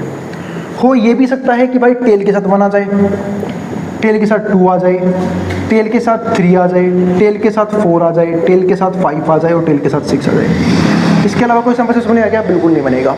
उसने बोला कि यहाँ पे a fair coin and unbiased die are tossed, let A be the event head appear on the coin, कि कॉइन पे हेड आया है। B be the event 3 on the die, die पे क्या है? 3 आया है। ठीक है, चेक वेदर। तो देखो ए ने क्या बोला है? हेड अपीयर ऑन द, अच्छा ए be the event head appear on the coin, head आया कॉइन पे। तो हेड कितने केस में आया? 6 केस में आया। 6/12 1/2, तो 6/12 और 1/2, ये तो हो गई ए इवेंट की प्रोबेबिलिटी। अब बी की भी समझ लेते हैं। बी में उसने क्या बोला था कि 3 ऑन द डाई, है ना, डाई पे क्या है? 3 आया है, तो 3 ऑन द डाई। तो 3 डाई पे कब आया? एक ये रहा H3 और एक ये रहा T3, यानी कि 2/12 और 1/6। अब हमें निकालना क्या है? हमें समझना है P A intersection B, P A intersection P, यानी कि कॉमन ए और बी का। ए इवेंट क्या था? ए था कि हेड आया है डाइस पे, सॉरी हेड आया है कॉइन पे। बी इवेंट था 3 ऑन द डाई पे। तो हेड भी आया हो 3 भी आया हो, ऐसा कौन सा केस बनता है? एक ही केस बनता है, ये रहा H3, यानी कि 1/12। अब चेक कर लेते हैं ये इंडिपेंडेंट है या नहीं है। तो सिंपल सी बात है, इंडिपेंडेंट के लिए हम क्या बोलते हैं कि पी ए इंटरसेक्शन बी बराबर आना चाहिए पी ए मल्टीप्लाई में पी बी के। तो चेक कर रहे हैं कि इस केस में हमारी किस्मत इतनी बढ़िया है कि ऐसा हो रहा है। तो मैंने देखा पी ए कितना है 1/2 और पी बी कितना है 1/6, कितना आंसर आ गया 1/12। आया या नहीं आया? बिल्कुल आया। ये हो गया हमारा पी ए इंटरसेक्शन बी का आंसर। अगर मैं यहीं पे एक बात और समझूं तो ये पी इंटरसेक्शन बी है और पी इंटू बी बी, और पी इंटरसेक्शन बी 1/12। हाँ, तो दोनों सेम ही आ रहे हैं ना। हाँ, ये बात समझा रही थी, दोनों सेम आ गए, इसका मतलब हाँ yes given events are independent. तो यस, इसका आंसर यस हो गया। अब क्वेश्चन नंबर 4 देखते हैं। क्वेश्चन नंबर 4 में उसने क्या बोला? अ डाई मार्क्ड 1 2 3 इन रेड, एक डाई पे 1 2 3 लिखा है रेड में, 4 5 लिखा है ग्रीन में, टोस्ट, उसको टोस्ट कर दिया। ठीक है, तो ध्यान समझना 1 2 3 किसमें? रेड में, यानी कि R1 R2 R3। रेड में 1 2 3 है, ग्रीन में 4 5 6 है, तो G4 G5 और G6 ये हो गया हमारे पास। ठीक है, अब उसने बोला क्या है? ए be the event the number is even. A event क्या है? कि नंबर इवन है। अब ए इवेंट क्या है? कि नंबर इवन है। अब नंबर इवन 2 भी हो सकता है, 4 भी और 6 भी, यानी कि R2 R4 और R6। और इसकी प्रोबेबिलिटी क्या होगी? प्रोबेबिलिटी भी लगे तो निकाल लेते हैं। तो जो पी ए है वो है आप लोगों का 3/6 और 1/2। ठीक है, क्योंकि नंबर इवन जो थे आधे थे, 2 4 और 6। ठीक है, अब बात करते हैं बी की। बी में उसने क्या बोला है? बी में उसने बोला है the event the number is red, कि जो नंबर है वो रेड में है। रेड में 3 नंबर है, R1 R2 और R3, यानी कि मैं अगर P यानी कि B की प्रोबेबिलिटी निकालूँ तो कितनी आएगी 3/6, ये भी आएगी 1/2। अब एक चीज़ की और बात समझ लेते हैं, वो क्या इंटरसेक्शन की, कि भैया PA इंटरसेक्शन B का आंसर क्या होगा। अगर हम इसकी बात करेंगे तो हमें क्या चाहिए, एक ऐसा नंबर जो रेड में भी हो और इवन भी हो। तो रेड में भी हो इवन भी ऐसे एक ही नंबर है R2 के पास, यानी कि 1/6 है इसकी प्रोबेबिलिटी। अब ऐसे दोनों की मल्टीप्लाई करके तो PA इंटू PB किया मैंने, PA इंटू PB किया, जो किसके बराबर आया 1/2 मल्टीप्लाई 1/2 इक्वल्स टू 1/4। पर ये बराबर नहीं है PA इंटरसेक्शन B के, क्योंकि उसका आंसर तो 1/6 है। इसका मतलब नहीं, ये इंडिपेंडेंट इवेंट नहीं है। No given events are not independent, वो इंडिपेंडेंट यहाँ पे नहीं है क्वेश्चन 4 में। तो मात्र 2 सवाल और बचे हैं, उसके बाद हमारा जो टॉपिक इंडिपेंडेंट इवेंट खत्म हो जाएगा। फिर हम चलेंगे मोस्ट इंपोर्टेंट टॉपिक यानी कि बेस थ्योरम की तरफ। पहले यहाँ तक इसको जो उतार उतार ले मैं रहा हूँ बोर्ड के सामने से, ठीक है। फिर क्वेश्चन नंबर 2 क्वेश्चन और डिस्कस करते हैं, फिर चलेंगे बेस थ्योरम करने, ठीक है। चलो फिर अब आगे देखते हैं, क्वेश्चन नंबर 5 को देखते हैं। Let E and F be the events, PE कितना है 3/5, PE है इस क्वेश्चन का 3/5 और जो PF है वो कितना है इस क्वेश्चन का, वो है PF है 3/10, PF है 3/10। क्या हमें इंटरसेक्शन भी गिवन है, तो बिल्कुल गिवन है। हमें P इंटरसेक्शन F भी गिवन है जो हमारा 1/5। तो PE इंटरसेक्शन आपके भाई ने और लिख लिया, वो हो गया 1/5। अब मैं चेक कर लेता हूँ कि वो इंडिपेंडेंट है या नहीं। उसने बोला है ना R E and F independent, पूछा है उसने, क्या E और F इंडिपेंडेंट है, देख लेते हैं। बस जिनकी बुद्धि तो दिमाग में चेक कर लेंगे कि भाई 3 3 9 5 50 9/50 बराबर नहीं है, यानी कि इंडिपेंडेंट नहीं है ना। फिर भी लिख लेता हूँ मैं, फॉर्मेलिटी कर लेते हैं थोड़ी सी, PE मल्टीप्लाई PF। कईयों का दिमाग बहुत ज़्यादा तेज़ नहीं चलता मैथ्स में, थोड़ा प्रोसेसर स्लो है उनका, तो उनके लिए थोड़ा सा जल्दी थोड़ा मेहनत कर लेते हैं, है ना। तो भाई कट तो कुछ रहा नहीं, तो ऊपर वाले के ऊपर वाले से मल्टीप्लाई, 3 3 9 आ जाएगा, 5 10 50, जो कि बराबर नहीं है P इंटरसेक्शन F की। तो बस सवाल हो गया ढेर, है ना। और मैं पे क्या बोल दूंगा कि E और F इंडिपेंडेंट नहीं है। No, E and F are not independent, E and F are not independent नहीं है। फिर से क्वेश्चन नंबर 6, आखिरी सवाल इस वीडियो का, फिर हम करेंगे Bayes theorem. Given that events A and B are such that PA है 1/2, PA है 1/2, और भी कुछ दे रखा है क्या, बिल्कुल PA यूनियन B दे रखा है जो कि है 3/5, PA यूनियन B है 3/5, और भी कुछ दे रखा है क्या, PB दे रखा है P, PB दे रखा है P, और भी कुछ दे रखा है क्या, find P if they are mutually exclusive. हमें P निकालना है अगर वो म्यूचुअली एक्सक्लूसिव है। तो पहले समझते हैं, अगर इवेंट म्यूचुअली एक्सक्लूसिव हो उसके अंदर उसमें कुछ भी कॉमन नहीं है, यानी कि पहले पार्ट में बात कर रहे हैं म्यूचुअली एक्सक्लूसिव की, यानी कि पहले पार्ट के अकॉर्डिंग टू सवाल वाला, है ना, उसने क्या बोला है कि पहले पार्ट के हिसाब से PA इंटरसेक्शन B जो है वो 0 के बराबर है ना। कुछ भी कॉमन है तो 0 आएगा। तो बस अब मुझे फॉर्मूला लगाना है, बस एक सिंपल सा। तो आप लोगों को याद होगा PA यूनियन B हमने फॉर्मूला पढ़ा था, क्या फॉर्मूला था वो, PA प्लस PB माइनस में PA इंटरसेक्शन B। तो ये हो गया। अब PA है क्या हमारे पास, बिल्कुल है 1/2, PB निकालना है, इसको P मान रखा है, ये गिवन है 3/5, तो ये है, और ये है 0। तो P में से 0 गया, P बच गया, 1/2 यहाँ लेके माइनस कर दूंगा, तो 3/5 माइनस का 1/2 बराबर है P के। तो सोल्व करना है, इसका एलसीएम लेना पड़ेगा, है ना भाई। तो 5 और 2 का एलसीएम 10 हो जाएगा। 10 को करेंगे 5 से डिवाइड, तो 2 2 3 जा 6। उम्मीद है फ्रैक्शन तो आपको प्लस माइनस करने आते ही होंगे, है ना। तो 10 को करेंगे 2 से डिवाइड 5, 5 1 5 हो जाएगा। तो ये हो गया हमारा 1/10, जो कि वैल्यू है किसकी, P की। तो क्वेश्चन हो गया हमारा यहाँ पे, है ना। अब सेकंड पार्ट और देख लेते हैं, इसका थोड़ा सा बढ़िया पार्ट, सेकंड पार्ट में उसने क्या बोला है कि A और B इंडिपेंडेंट है ना। सेकंड पार्ट में इंडिपेंडेंट बोला उसने, तो इंडिपेंडेंट का मतलब क्या है कि PA इंटरसेक्शन B बराबर आएगा PA मल्टीप्लाई PB के, है ना।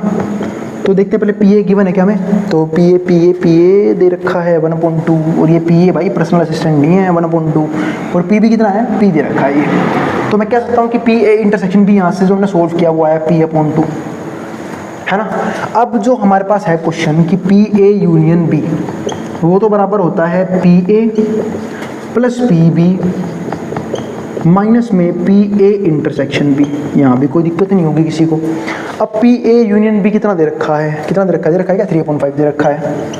पी ए हमें दे रखा है 1/2, पी बी पी दे रखा है और पी इंटरसेक्शन में निकाल लिया p/2। ठीक है, तो जब म्यूचुअली एक्सक्लूसिव था तो 0 आया, जब इंडिपेंडेंट है तो मैंने इस तरीके से निकाल लिया है ना।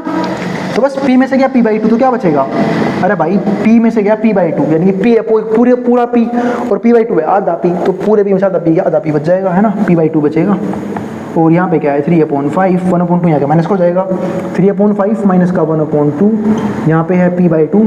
तो एलसीएम ले लेते हैं, देखो ये माइनस कर तो रखा था, थोड़ा स्मार्ट वर्क कर लेते हैं, 1/10 है ये है ना, 1/10 और ये 2 आएगा मल्टीप्लाई में, p की वैल्यू क्या आएगी 2 से 10 गया 5 पे, तो p की वैल्यू आई 1/5 इस क्वेश्चन में, सेकंड पार्ट में सॉरी। ठीक है, तो सवाल हो गया है यहाँ तक हमारा खत्म।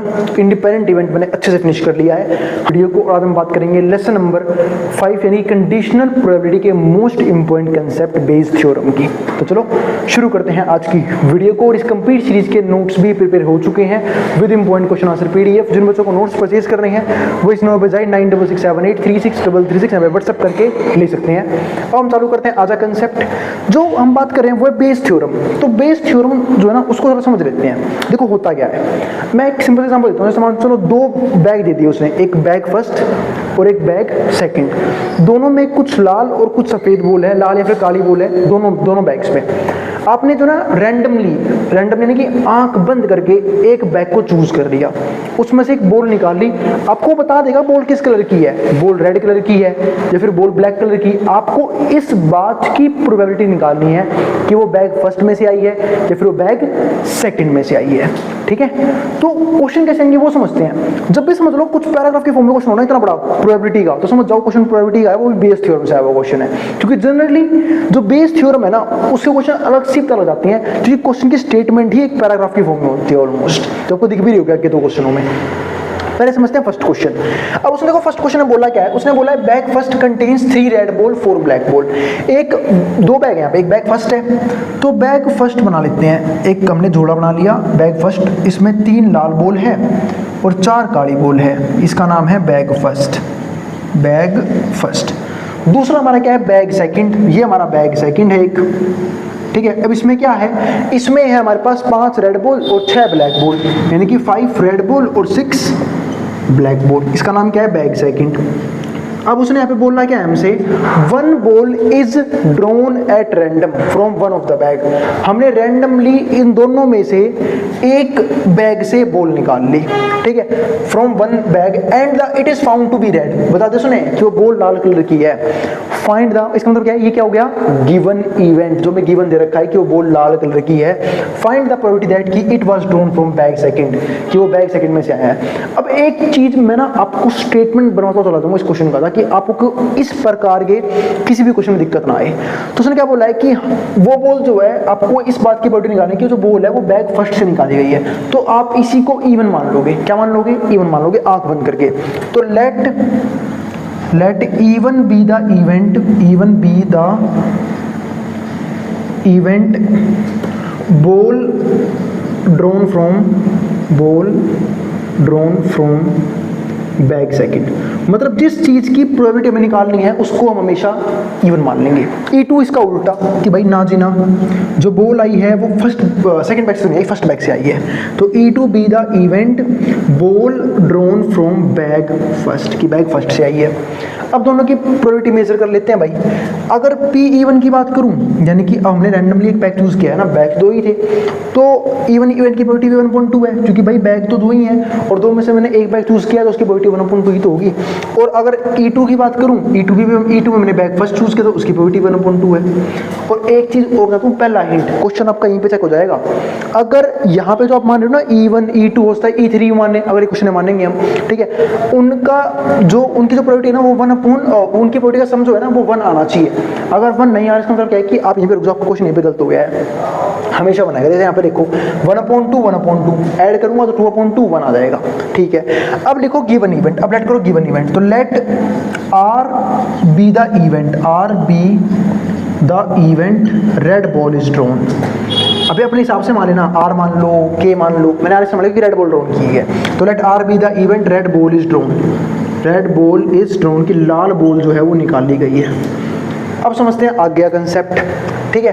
तो देखो भाई, अब लाल बॉल निकाली हो जब हमने इवन इवेंट चूज किया हो, इसका मतलब तो ये होता है ना, कंडीशनल प्रोबेबिलिटी का कंसेप्ट था ये तो, कि लाल बॉल आई हो जब इवन इवेंट हुआ हो।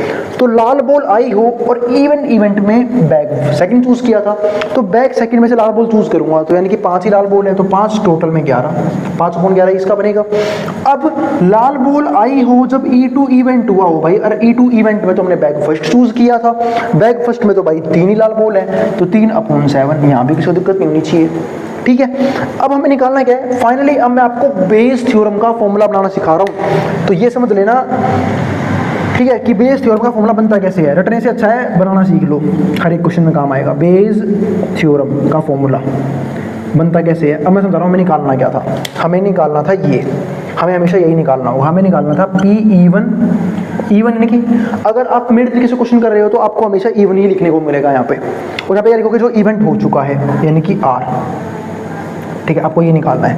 इवन का मतलब क्या था कि बैग सेकंड में से बॉल आई है जो कि हमें पता है कि वो लाल बॉल है, यही तो पढ़ोगे इसे कंडीशनल प्रोबेबिलिटी अकॉर्डिंग। अब इसे क्या पढ़ोगे कि इवन बैग चूज किया था, मतलब इवन इवेंट हुआ था, यानी कि हमने बैग सेकंड चूज किया था जब हमें ये बात पक्की पता है कि जो बॉल आई है वो लाल बॉल है।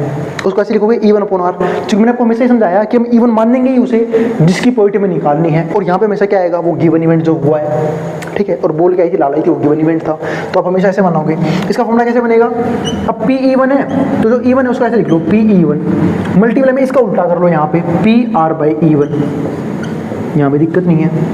अपॉन में क्या आएगा P इवन मल्टीप्लाई में P R बाई इवन, ठीक है, और प्लस में क्या लिखोगे, जहाँ जहाँ इवन है वहाँ E2 कर लेना, P E2 मल्टीप्लाई में P R बाई E2, यहाँ भी दिक्कत नहीं है भाई, कोई दिक्कत नहीं है किस तरह की। अब देखो P इवन क्या प्रोबेबिलिटी है मेरे पास, P इवन की बिल्कुल है 1/2 है। P R बाई इवन की बात करूँ तो वो हमारे पास हो जाएगा 5/11। ठीक है, फिर से भाई P even 1/2, P R by 11 5/11, plus में P E2 कितना हो गया 1/2, P R बाई E2 कितना हो जाएगा 3/7। ठीक है, अब अगर मैं यहाँ पे सोल्व करूँ तो 5 यूँ का यूँ, 11 2 जा 22 आ गया। यहाँ पे सोल्व करूँगा तो भाई देखो 5/22 और प्लस में क्या आएगा 3 में 7 2 जा 14। आपको अब यहाँ पे थोड़ा सा एलसीएम लेना पड़ेगा, थोड़ा सा सोल्व करना पड़ेगा आपको यहाँ पे इस स्टेप के बाद। यहाँ सोल्व कर दूँ तो ऊपर तो 5/22 यूँ का यूँ, नीचे लेना है एलसीएम, तो एलसीएम लेना तो एक काम थोड़ा सा मल्टीप्लाई करो ना इसकी, तो ये आएगा हमारा 22 मल्टीप्लाई में 14, है ना। अब इसको करते हैं इससे डिवाइड, तो 22 कट जाएगा, 14 इसकी गुणा हो जाएगा, 14 अपने 70 आ गया, बीच में प्लस इसको करेंगे इससे डिवाइड, तो 14 से 14 कैसे हो जाएगा, 22 ऊपर जाएगा मिलेगा 3 से, 22 3 66। अब इस 22 से 22 कट गया, ठीक है, 14 चला गया ऊपर मल्टीप्लाई होने, 14 5 जा 70, 70 अपॉन में कितना रह गया 70 प्लस में 66 कितना आएगा, ये हो जाएगा आपका 136, है ना 136। काटना है तो काट लो भाई, काटोगे तो कितना आएगा 35 ऊपर और नीचे कितना आएगा 12 आएगा 6 पे, 1 रह गया 16 आएगा 8 पे, 35/68। ये हमारा इस क्वेश्चन का फाइनल आंसर है 35/68। कोई डाउट किसी को, बस यही हमारा आंसर है, यही हमारा बेस थ्योरम का क्वेश्चन था। ठीक है, नहीं समझ में आया, सेम क्वेश्चन एक तरीके से और करके दिखा रहा हूँ। ये तो कैलकुलेशन है, ये मैं मिटा रहा हूँ अब यहाँ पे, ठीक है, इसको मैंने कर दिया इरेज, ये हमारा आंसर आया था। अब एक काम करते हैं, इसी क्वेश्चन को ना थोड़ा सा घुमा लेते हैं, हम ऐसे मान लेते हैं कि भाई अब हमें प्रोबेबिलिटी निकालनी है कि वो बैग फर्स्ट में से आया है। किस में से आया है, बैग फर्स्ट में से आया है, इस बात की प्रोबेबिलिटी आपको निकालनी है। तो बताइए अब वो कैसे निकालोगे, फिर वही बात, अब हम बैग फर्स्ट को इवन मान लेंगे, तो let E one be the event ball drawn from bag first, ball drawn from bag first, कि जो बॉल आई है वो बैग फर्स्ट में से आई है। E2 क्या मान लेंगे, बिल्कुल इसका उल्टा, बिल्कुल इसका विपरीत, and E2 B the event ball drawn from bag second. मैंने कहा था ना जिसकी प्रोबेबिलिटी निकालो उसे इवन मान लेंगे, ठीक है, और जिसकी प्रोबेबिलिटी में मतलब उसको उल्टा होगा उसको E2 मान लेंगे। ठीक है, अब प्रोबेबिलिटी निकाल लेते हैं। तो देखो भाई बैग फर्स्ट को चूज करने की प्रोबेबिलिटी भी क्या थी 1/2, और बैग सेकंड को चूज करने की प्रोबेबिलिटी भी क्या थी 1/2, है ना, E2 की वैल्यू क्या थी 1/2। अब देखते हैं आगे, तो गिवन इवेंट क्या था कि भाई जो बॉल निकाली है वो बैग फर्स्ट में से निकाली है, लेकिन लाल बॉल आई है, तो लाल बॉल क्या है गिवन इवेंट, तो let R be the event red ball is drawn, red ball is drawn कि लाल बॉल निकाली गई है। अब भाई लाल बॉल निकाली है तो उसकी प्रोबेबिलिटी भी निकाल लेते हैं। तो पी आर बाई इवन, अब लाल बॉल आई है जब इवन इवेंट हुआ है, अब लाल बॉल आई है जब इवन इवेंट में क्या था, हमारा बैक फर्स्ट चूज हुआ था, तो बैक फर्स्ट में से लाल बॉल आई, बैक फर्स्ट में 3 लाल बॉल थी तो 3/7, ठीक है। और लाल बॉल आई है जब E2 इवेंट हुआ है, अब E2 इवेंट यानी कि बैक सेकंड चूज किया था, बैक सेकंड में कितनी लाल बॉल है, 5 लाल बॉल है, 5/11 आ जाएगा, ठीक है।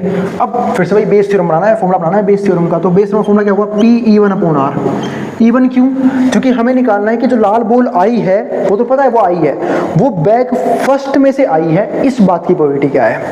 तो बैक फर्स्ट को हमने इवन मान रखा था, तो P E1, देखा आपने फॉर्मूले में कोई चेंज नहीं आया, जो चेंज आया थोड़ा बहुत यहाँ चेंज आया है, बाकी फॉर्मूले में कोई चेंज नहीं किया मैंने। बेसिक फॉर्मूला, बेसिक कंसेप्ट सब कुछ सेम रहेगा हर एक क्वेश्चन का, इसलिए बोल रहा हूँ जिस तरीके से मैं करवा रहा हूँ वो तरीका आप बेशक याद करो हर क्वेश्चन के लिए। ये क्वेश्चन भी मैं उस तरीके से करवाऊंगा, आपको हमेशा जो क्वेश्चन है गलत होने की संभावना बिल्कुल ना के बराबर खत्म हो जाएगी, गलत होने की संभावना, ठीक है। पर ये कि अभी मैं ज़्यादा क्वेश्चन करवा नहीं पाऊंगा क्योंकि वीडियो काफी लंबी हो जाएगी, लेकिन जब मैं लास्ट में करवाऊंगा PYQs, यहाँ पे मैं इसके मिक्सअप क्वेश्चन करवा दूंगा तीनों के, इंडिपेंडेंट इवेंट के भी, कंडीशनल प्रोबेबिलिटी के भी, ठीक है, और क्या बोलते हैं बेस थ्योरम के भी।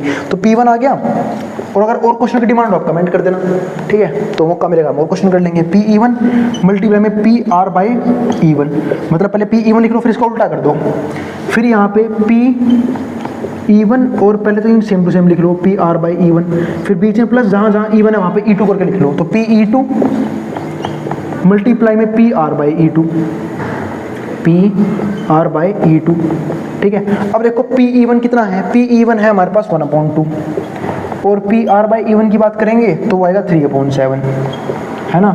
P E1 की बात करें तो फिर से भाई 1/2, और PR बाई E1 3/7, बीच में प्लस P E2 कितना है 1/2, और PR बाई E2 कितना है 5/11। सोल्व करेंगे तो ऊपर कितना आएगा 3 में तो 3/14, नीचे कितना आएगा 3/14 ये, और प्लस में 5/22 ये। एलसीएम ले लेते हैं फटाफट, तो यहाँ तो रहेगा हमारा 3/14, यहाँ पे लेंगे एलसीएम, तो फिर से वही 14 मल्टीप्लाई 22, ठीक है। अब अगर मैं करता हूँ इसको इससे डिवाइड, तो 14 से 14 कट गया, 22 3 66, बीच में प्लस, इसको 22 से 22 कट गया, 14 हो जाएगा 70, और फिर से 14 से 14 कट गया, 22 × 3 हो जाएगा, ऊपर 66 आ गया, ऊपर कितना आ गया 66, नीचे कितना है 136 फिर से। और अगर मैं इसे काटता हूँ तो ये कटेगा 33/10 आएगा, सॉरी 12 आएगा 6 पे, 16 आएगा 8 पे, 33/68। बात आपका आंसर सही है, बिल्कुल सही है, 100% श्योर से यही आंसर आएगा। बात कैसे, देखो बैग फर्स्ट में से लाल बॉल आई, इसकी प्रोबेबिलिटी क्या थी 35/68, और सॉरी बैक सेकंड में से लाल बॉल आई थी उसकी प्रोबेबिलिटी है 35/68, बैक फर्स्ट में से इसकी प्रोबेबिलिटी है 33/68, दोनों को ऐड करो 1 आना चाहिए। देखो 35 और 33 ऐड करूंगा तो कितना आएगा 68/68, 1 आंसर आ गया, है ना। क्योंकि हम जानते हैं ना किसी इवेंट का होना उसी इवेंट का ना होना दोनों का सम 1 होता है ना मेरे भाई। तो अगर बैग सेकंड से लाल बॉल आई है, इसकी प्रोबेबिलिटी ये है, तो बैग फर्स्ट से नहीं क्या होगी, इसको 1 में से माइनस करो तो वो आंसर। वो मैंने बेस थ्योरम से कराया, मैं चाहता तो डायरेक्ट भी करा सकता था, लेकिन मुझे एक बार और अच्छे से आपको बेस थ्योरम क्लियर करना था, इसलिए मैंने इस तरीके से करवाया, ठीक है। अब दोनों चीजें मैंने क्लैरिफाई भी कर दिया इस चीज को। अब करते हैं फटाफट एक मोस्ट इंपॉर्टेंट क्वेश्चन है, बहुत बढ़िया क्वेश्चन है, सेकंड 3 इवेंट्स वाला, फिर हम जो है बेस थ्योरम को एक तरह से ऑलमोस्ट कंप्लीट कर चुके होंगे, कंसेप्ट जो खत्म हो जाएगा, ठीक है। तो पहले यहाँ तक इसको जो उतार ले मैटर बोर्ड के सामने से, फिर करेंगे ये वाला क्वेश्चन और फिर कर देंगे इस चैप्टर को फिनिश। चलो फिर हम आगे देखते हैं। तो ये वाला क्वेश्चन है हमारे पास, यहाँ पे क्या है, given 3 identical boxes first second and third, 3 identical box है, आखिरी क्वेश्चन है। ईच कंटेनिंग 2 कॉइन्स, हर एक के पास 2 सिक्के हैं। In box first both coins are gold, दोनों गोल्ड के सिक्के हैं। In box second both are silver coins, दोनों सिल्वर के सिक्के हैं। और इन बॉक्स थर्ड दोनों के पास, अच्छा 1 इज गोल्ड 1 इज सिल्वर, मतलब बॉक्स फर्स्ट में दोनों ही कौन से सिक्के हैं, यहाँ बना लेते हैं। बॉक्स फर्स्ट दोनों गोल्ड, बॉक्स सेकंड गोल्ड, ओ सॉरी दोनों ही सिल्वर, बॉक्स थर्ड एक गोल्ड एक सिल्वर, ठीक है। ये हो गया हमारा यहाँ तक का काम खत्म।